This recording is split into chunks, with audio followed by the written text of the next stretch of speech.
të shtrenjtë vëllezër.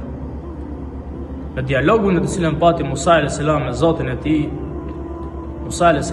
tha: "O Zoti im, po e shoh të shkruar këtu në Teurat se do të vijë një popull, do të vijë një ummet, që sa herë do të bëjë një gjinah dhe nuk do ta bëjnë atë, ti jo vetëm se do t'ja shkruash thot një gjinah, por do t'ja shkruash në sevap.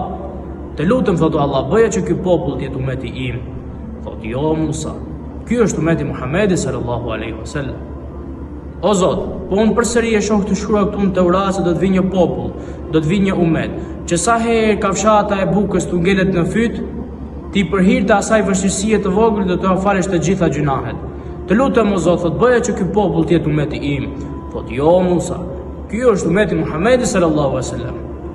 "Po ashtu thotë o Zot, e shoh të shkruar këtu në Teurat se do të vijë një popull, do të vijë një ummet, që sa herë thotë të bëjë një vepër të mirë, ti do të shumëfizosh atë me 10. Të lutem, thotë o Zot, bëj që ky popull të jetë ummeti im." Thotë: "Jo o Musa, ky është ummeti Muhamedit sallallahu alaihi wasallam."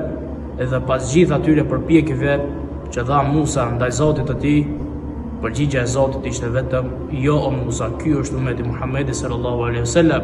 Dhe Musa a.s. nuk I mbeti gjë tjetër vetëm se të thotë: "O Allah, më bëj pjesëtar të ummetit Muhamedit sallallahu alaihi wasallam." Kurse ne vëllezër, këtë lutje të Musait a.s. e kemi pranuar. Assalamu alaikum wa rahmatullahi wa barakatuh.